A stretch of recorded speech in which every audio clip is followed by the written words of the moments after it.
This is a military confrontation, and you can't just give orders, especially not to a nuclear power. Listen, it's just laughable. Yes, you heard that correctly today. That is Lukashenko, the dictator of Belarus, sitting there with Vladimir Putin telling Donald Trump that this is a military confrontation and you can't bark orders to a nuclear power. Thank you for being here. Thank you for liking, subscribing, and commenting. As you can tell, I am traveling. Really had no intention of a video today because of the hard travel to get to my final destination. But there's no way that this couldn't be addressed because I see the news coming out of the United States about Trump putting out the tweet about sending nuclear subs. We're having an escalation, all of these things in response to Medvedev, but I want you to understand why. So that's what we're going to look at. The bottom line is Donald Trump, in regard to Russia and Ukraine, is feeling humiliated. I'm saying the nuclear subs, you can't bully Russia. It is breaking news, and there is a lot more to the story. So let's jump straight into it. If we go backwards a little bit, Medvedev yesterday said about Trump's threats against me in his network Truth, which he banned from operating in Russia.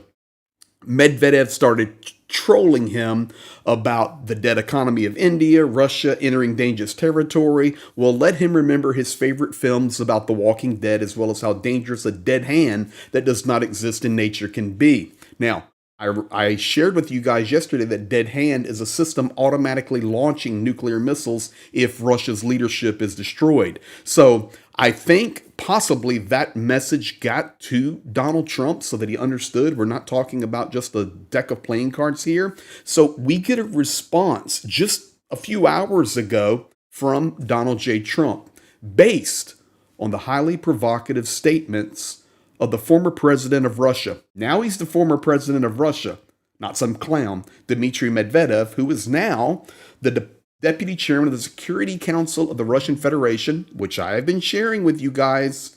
I have ordered 2 nuclear submarines to be positioned in the appropriate regions, just in case these foolish and inflammatory statements are more than just that.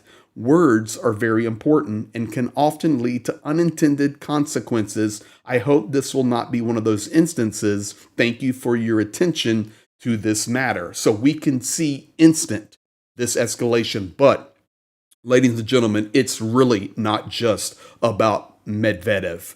There were statements made today by Lukashenko and by Putin, like 2 grandpas sitting on a park bench talking. This is so Soviet. You need to go back in time, look at some 60s and 70s Soviet Union films, and this will blow you away.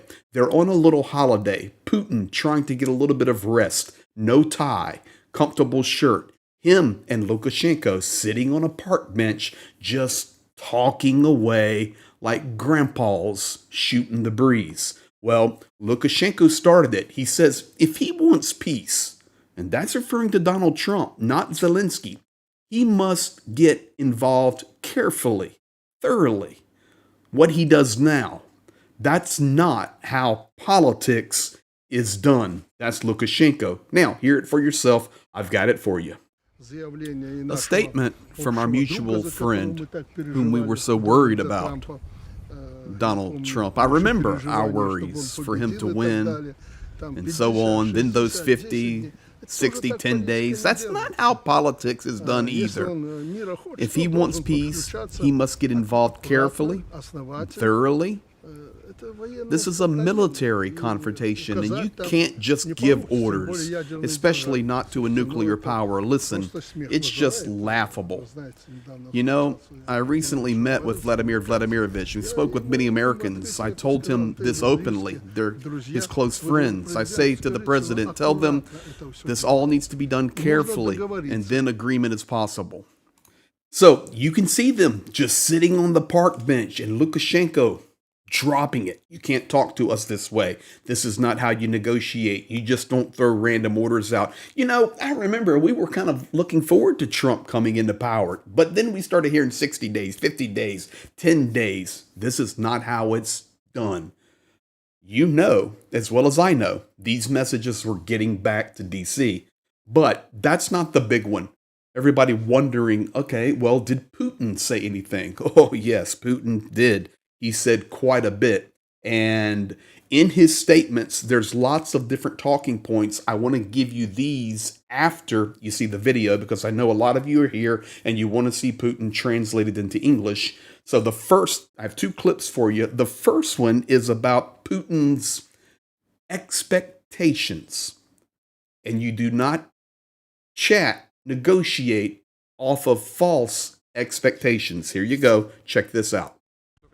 As for any disappointments from anyone, all disappointments come from excessive expectations. That's a well-known general rule, but in order to approach resolving the issue by peaceful means, thorough discussions are needed. And not in public. This needs to be done calmly, in the quiet of the negotiation process. And it was precisely for this that we proposed creating the three groups you mentioned. Overall, the reaction from the Ukrainian side was positive. We agreed that we could conduct such negotiations without cameras, without any political noise, in a calm mode, and to search for compromises. So far, they haven't started working. This process hasn't begun yet, but overall, I repeat, the first reaction, as it seemed to us from the Ukrainian side, was positive. So we are continuing on this process being completed.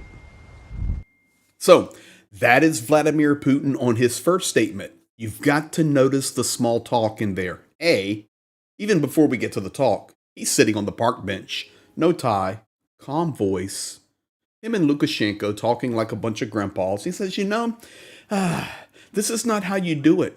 You see, your expectations were wrong in the first place. You just believe that you can just do something in the public, make a big shout out on your Truth Social, and the world will just bow to you. Well, this is not some other nation. This is not some small nation that you can just threaten.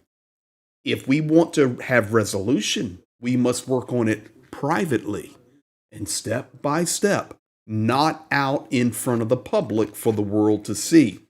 And we know that is exactly what Donald Trump does on everything. Everything is public, no matter if it's in regard to his foreign policy, internal policy, internal problems, internal victories, foreign victories. However, you can look at them. Everything is public. And Putin says, no, that's not how we do it. Now, not only does Putin talk about expectations, but then he goes on to talk about Oreshnik. So now we have Medvedev talking about don't mess with a nuclear nation. And now Putin talking about the Oreshnik. The first thing I wanted to say in this connection,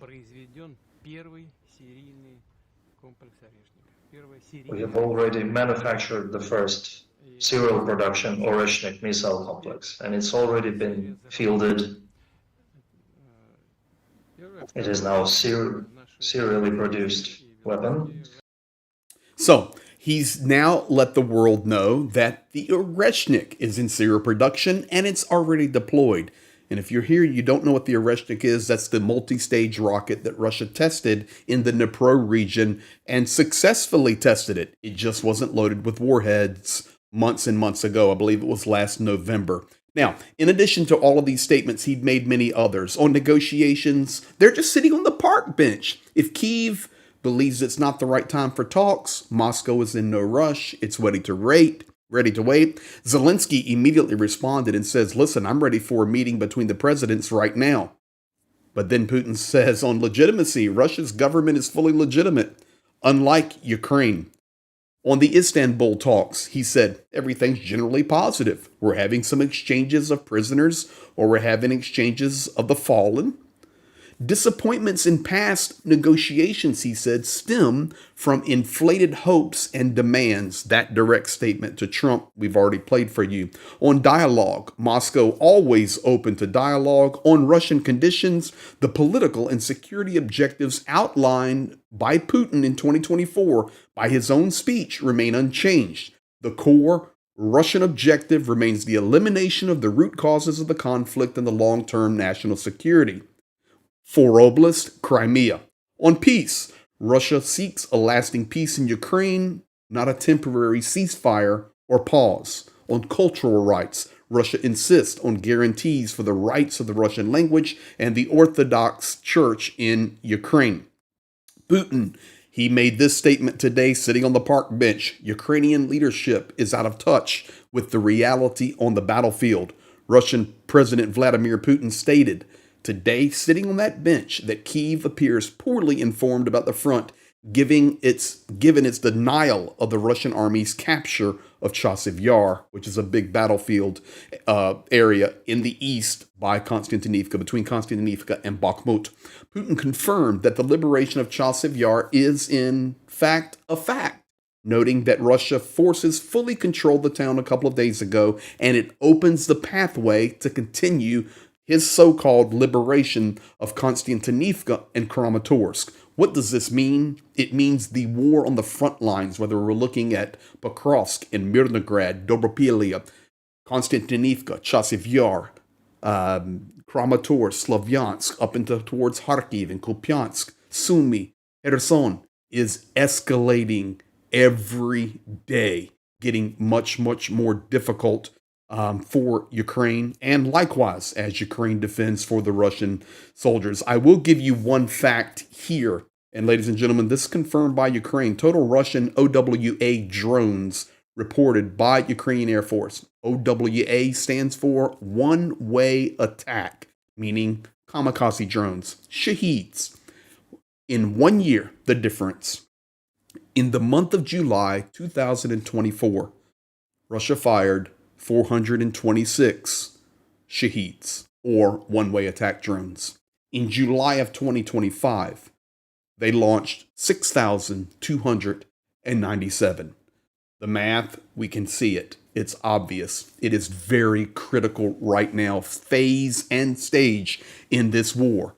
But today, no question about it, we have an escalation of the rhetoric, especially on the global stage between Putin and Donald Trump, between Russia and the United States.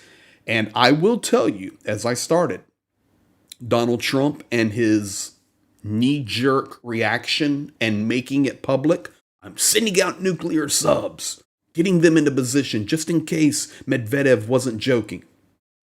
Russia is laughing about it. I'm telling you, in the media right now. And Ukraine, they are looking at it like, okay, are you afraid of Vladimir Putin? Why this type of reaction? We thought that you were the boss. But it doesn't look like that when you have this type of reaction to Vladimir Putin and Viktor Lukashenko sitting on a park bench talking like two old grandpas. So ladies and gentlemen, this is where we're at late at night here now. I will keep you posted, updated. Make sure you have that notification bell on because videos can drop at any moment now. I'm here in the zone. You guys be blessed, and we'll be back at you very, very soon.